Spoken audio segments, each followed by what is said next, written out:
എൻ്റെ പേര് സന്തോഷ്. സംസുക്കയുടെ അയൽവാസിയാണ് ഞാൻ. ഇയാൾ കടല കച്ചവടം നടത്തിക്കൊണ്ടിരിക്കുന്ന വ്യക്തിയാണ്. അപ്പോൾ ആസിയാന മുയൽ ഫാം, റാബിറ്റ് ഫാമിൻ്റെ ഒരു പരസ്യം കണ്ടു. അപ്പോൾ വീടിൻ്റെ അടുത്തുള്ള പ്രദേശങ്ങളിലൊക്കെ ഇവരിങ്ങനെ നടത്തി അതിൽ ലാഭവിധം കണ്ടു. അപ്പോൾ ഇയാൾക്കൊരു ആഗ്രഹം ഇങ്ങനെ നടത്തി നോക്കട്ടെ എന്ന്.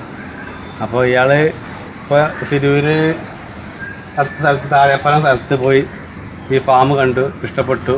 അപ്പോൾ ലാഭമായ ഇത് കിട്ടുമെന്ന് വിചാരിച്ചും കൊണ്ടാണ് ഇയാൾ തുടങ്ങുന്നത്. ഇതൊക്കെ ഇഷ്ടപ്പെട്ട ഒരു കൃഷിയാണ് മുയൽ കൃഷി. ഇത് അയാളുടെ മകനാണ്. കുഴപ്പമില്ല, കൃഷി ചെയ്താൽ ലാഭം കിട്ടും വിചാരിച്ചിട്ടാണ് ഇയാൾ തുടങ്ങുന്നത്. നല്ല സന്തോഷത്തോടെയാണ് ഇയാൾ തുടങ്ങുന്നത് അല്ലേ. പിന്നെ ഇതിൽ മുന്നേ കുറേ സംരംഭങ്ങൾ തുടങ്ങിയിട്ടുണ്ട്. പോത്ത് വളർത്തൽ, പശു ഒക്കെ തുടങ്ങിയിട്ടുണ്ട്. അപ്പോൾ അതിലൊന്നും ഒരു വലിയ വിജയം കാണാത്തത് കൊണ്ടാണ് ഇങ്ങനെ ഒരു മുയൽ ഫാം തുടങ്ങാമെന്നുള്ളൊരു ഇത് കൊണ്ടുവന്നത്. അപ്പോൾ അതിൽ വിജയം ഉണ്ടാവുമെന്ന് വിശ്വസിക്കുന്നു. അപ്പോൾ അടുത്തുള്ള നാട്ടുകളിലൊക്കെ ഇവിടുന്ന് മുയലുകളെ കൊണ്ടുപോയിട്ട് വിജയിച്ചു എന്നാണ് പറയുന്നത്. അപ്പോൾ അവിടെ പോയി കണ്ടിട്ടുണ്ട്. കുഴപ്പമില്ലാന്ന് തോന്നിയപ്പോൾ ഞങ്ങളും ഈ ഫാം അന്വേഷിച്ച് വന്നു. ഇവിടെ വന്ന് ഇപ്പോൾ ഇന്ന് സാധനം കൊണ്ടുപോവുകയാണ്.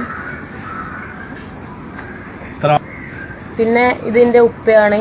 ഉപ്പ ഹാർട്ട് ബ്ലോക്കായിട്ട് 2 ഓപ്പറേഷനൊക്കെ കഴിഞ്ഞു, സർജറി കഴിഞ്ഞ് ഇപ്പോൾ റെസ്റ്റാണ്.